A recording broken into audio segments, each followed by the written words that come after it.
Bismillahirrahmanirrahim. Assalamualaikum warahmatullahi wabarakatuh. Bismillah, alhamdulillah, wassalatu wassalamu ala rasulillah Muhammad ibn Abdullah wa ala alihi wa sahbihi wa man wala. Subhanaka la ilma lana illa ma'allamtana innaka antal alimul hakim. Wa tub alayna innaka antat tawwabur rahim.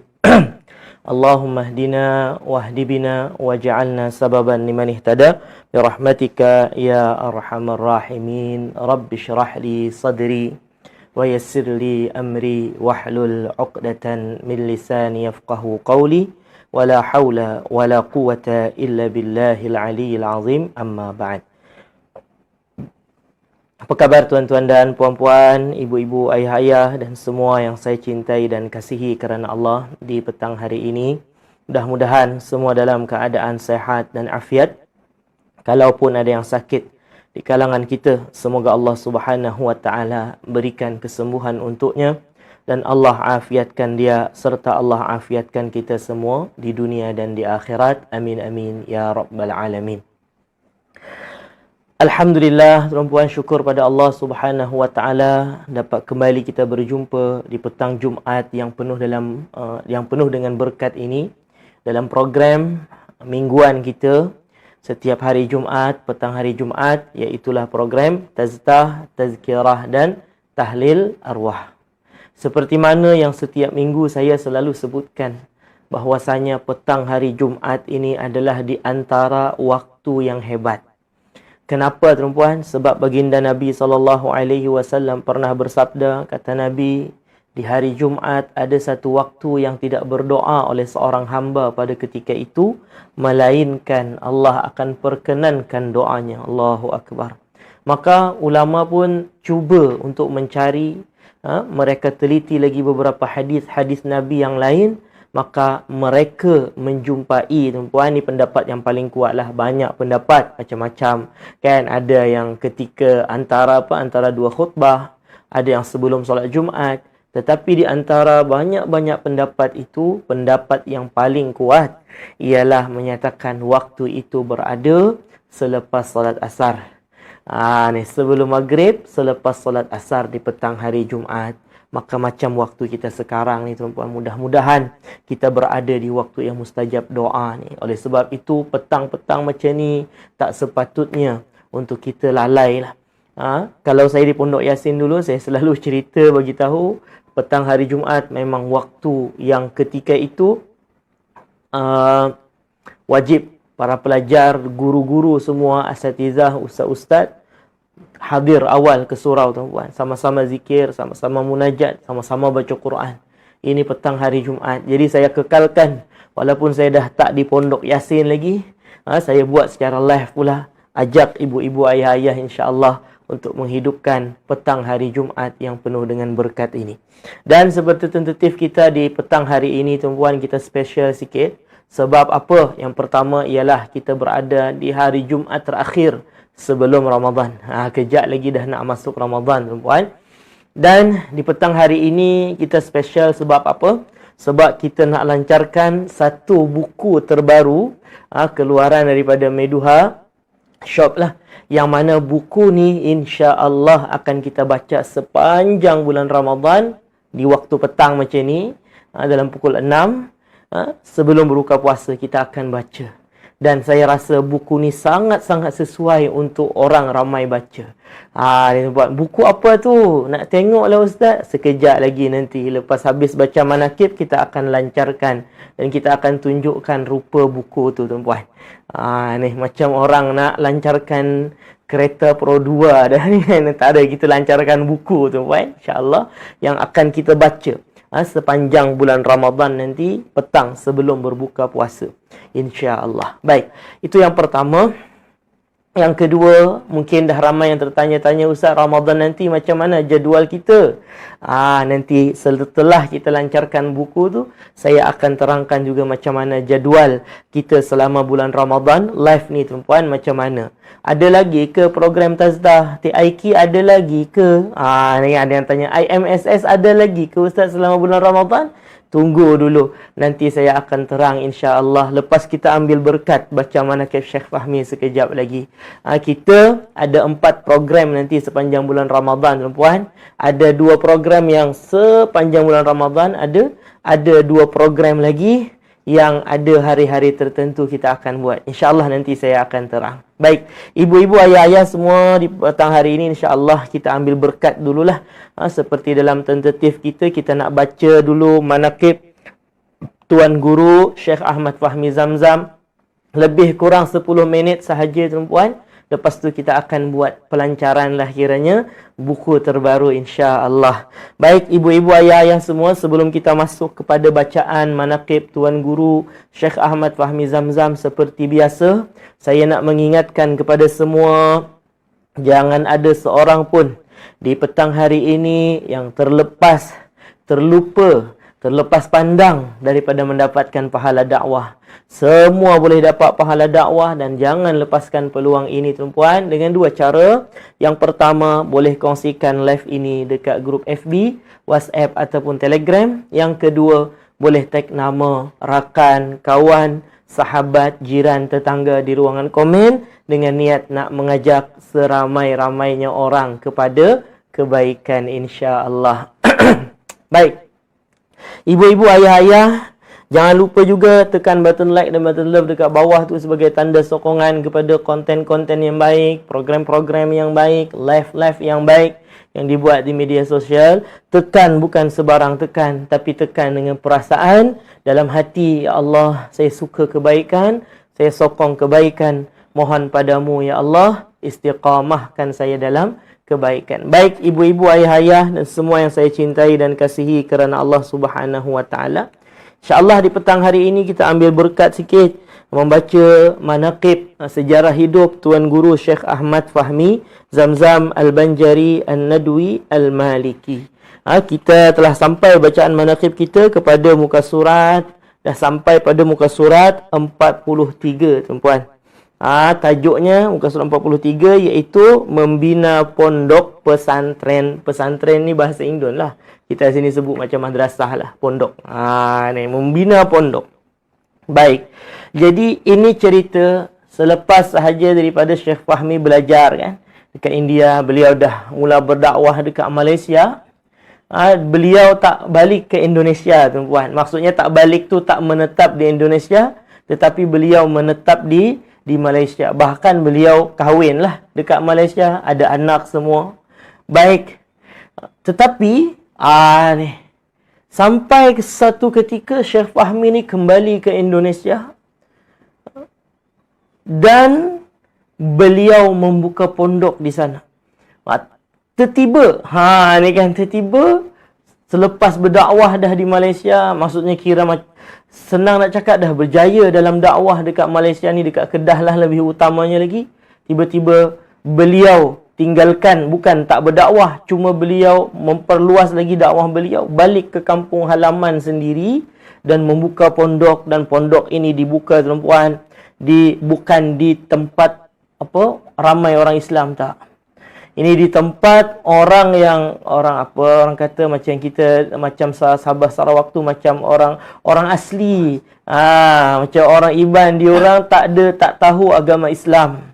Hanya agama kepercayaan sahaja, bukanlah agama tu sebetulnya. Kepercayaan sahaja, ada yang sembah pokok, ada yang sembah ni. Dan sebetulnya dekat tempat yang beliau membina pondok ini adalah ramai orang-orang Kristian dah masuk sebetulnya. Ni ramai yang ikut kepada Kristian. Saya pernah sampai ke tempat yang Syekh Fahmi buka pondok ni, pondok yang pertama, tuan-puan. Madrasah yang pertama yang beliau bina. Saya pernah sampai dah dengan Syekh Fahmi lah. Beberapa kali sebetulnya. Tapi di antaranya dengan Syekh Fahmi, kadang ada juga time cuti sekolah, saya ikut kawan saya yang berasal daripada sana. Bila lalu di jalan ni, Masya Allah, tuan-puan, kalau kita lalu kat jalan kan, kita nampak surau. Sebelah kanan nampak surau, nanti kita nampak masjid, kita nampak surau, kita nampak masjid. Kan macam tu, tuan-puan. Dekat sana, bila kita berjalan ke sana, ya Allah, kita nampak, minta maaf, sangat-sangat sebut, kita nampak gereja, tuan-puan. Gereja ke gereja? Gereja kan. Kita nampak gereja tuan-puan. Kanan kiri banyaklah dululah time saya pergi tu. Tengok kat tepi-tepi jalan ni. Allahu Akbar, dekat Indonesia ni. Kan? Tapi begitu ramai orang-orang yang tak dapat hidayah lagi. Begitu ramai orang-orang Kristian. Dan satu lagi tuan-puan, kita akan nampak banyak khinzir kat tepi-tepi jalan tempat tu. Di tempat itulah Syekh Fahmi membina pondoknya. Subhanallah. Tempat ni dia, yang pondok sekarang ni, yang sekarang ni dah ramai orang lah. Dulu tu hutan tuan-puan. Kawan-kawan saya ajak saya pergi mandi ke satu air terjun. Kita masuk ke tempat tu tuan-puan. Kita macam pergi ke beratus tahun yang lalu. Tempat tu memang masih orang manusia jarang sampai ke situ lah. Tempat tu memang sejuk satu. Lepas tu kita macam seram-seram je tengok pokok besar-besar. Mandi kat tengah hutan tu dia punya sejuk tu pun. Kawan-kawan saya ajak lah. Kawasan pondok tu. Di belakang pondok tu pun ada juga sungai kat situ. Kami pun sempat mandi juga. Asal ikut Syekh Fahmi hari tu lah. Macam-macam lah. Tapi tempat tu bukan tempat orang Islam ramai dekat situ. Adalah sebahagian. Oleh sebab tu Syekh Fahmi tergerak hati nak bina pondok. Dan kerja ni bukan kerja yang senang tuan-puan. Bukan kerja yang senang. Tetapi beliau berjaya. Tetapi beliau berjaya bukan satu pondok tu sahaja. Bahkan dapat dibina lagi pondok-pondok yang lain. Madrasah-madrasah yang lain. Macam mana kisahnya? Titik permulaan beliau bermula untuk membuka madrasah ni, kita dengar sama-sama. Mungkin saya tak payah terang kot tuan-puan, kita ambil berkat je. Saya rasa baca sepintas lalu tu pun insya-Allah ibu-ibu ayah-ayah boleh faham. Kita nak lancarkan kitab pula lepas ni insya-Allah. Silakan Ustaz Aslam tolong bacakan pada muka surat 44. Silakan. Bismillahirrahmanirrahim. Membina pondok pesantren. Pada saat belajar di bawah asuhan Maulana Asy-Syaikh Abu Al-Hasan Ali Al-Hasani An-Nadwi, muncul cita-cita dalam diri Abuya jika selesai nanti ingin berjihad di bidang pendidikan dengan membangunkan pondok pesantren. Namun cita-cita tersebut sempat tertunda kerana beberapa hal.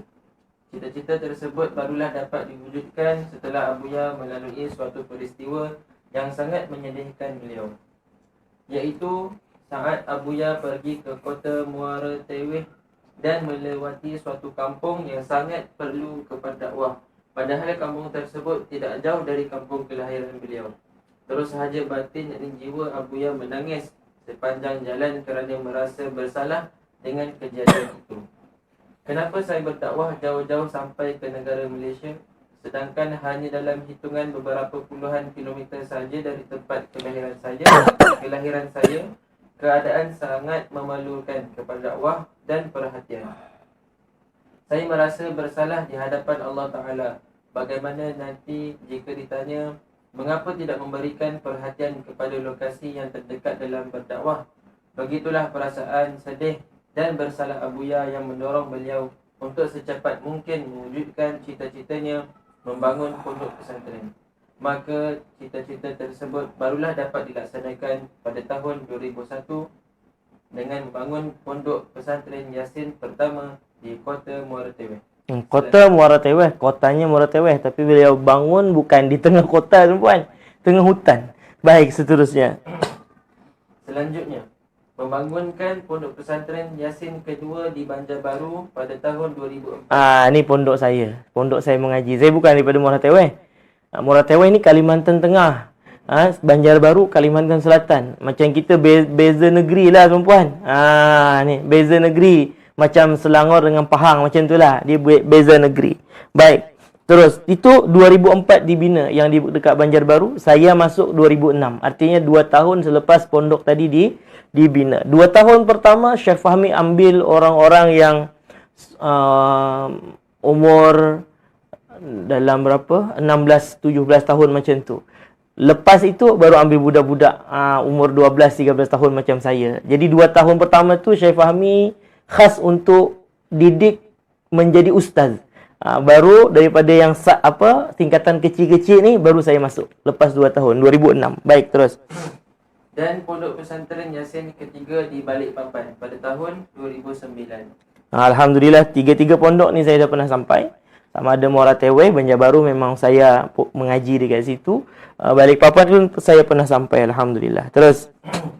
Dan kini berkat dorongan dan dukungan Abuya, Pondok Pesantren Yasin telah berdiri pula di Tembilahan, Riau dan Kota Samarinda, Kalimantan Timur. 2 tempat ni saya tak pernah sampai lagi. 2 tempat ni saya tak pernah sampai lagi sebab dibina selepas ni lah. Selepas saya dah ke Malaysia. Ada yang di Tembilahan Riau tu dah ada dibina. Cuma tempat tu jauh kan.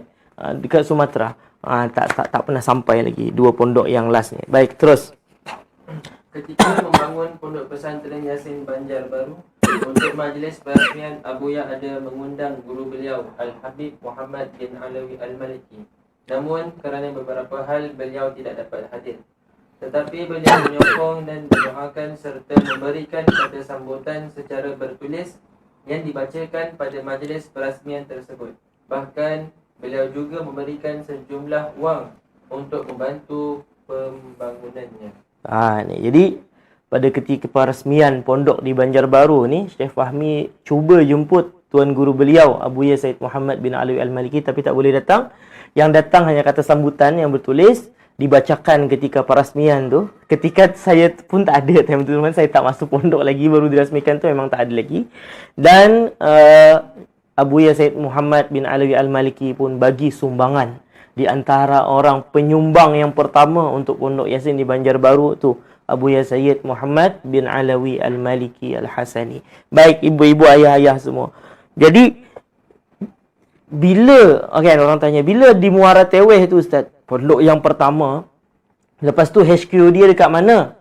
HQ dia dekat Pondok Yasin Banjarbaru yang saya duduk tuan. Artinya pusat dia dekat situlah. Yang lain-lain tu jadi cawangan. Sebab apa? Sebab yang di Banjarbaru ni satu tempat dia memang strategik.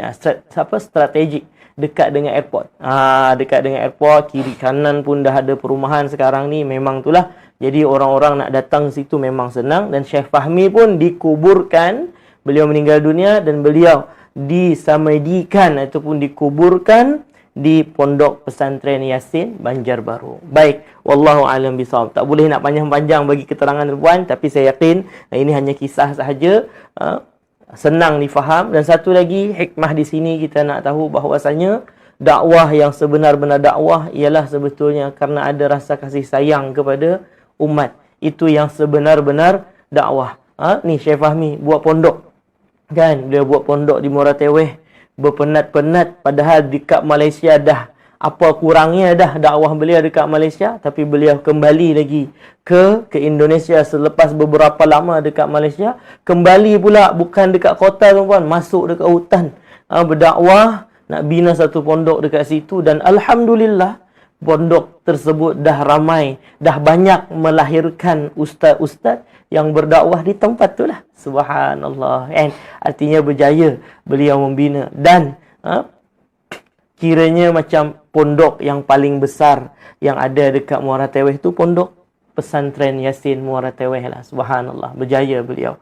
Kemudian baru lahir lagi pondok-pondok yang lain. Dan tapi yang paling besar di antara semua Pondok Yasin, Pondok Yasin Banjarbaru yang saya mengaji itulah, itu paling besar. Dan sekarang itu adalah pusat lah kepada pondok-pondok Yasin yang lain. Baik, wallahu a'lam bissawab. Baik ibu-ibu, ayah-ayah semua, setakat tu dulu untuk mengambil berkat kita punya bacaan manaqib Tuan Guru Syekh Ahmad Fahmi Zamzam.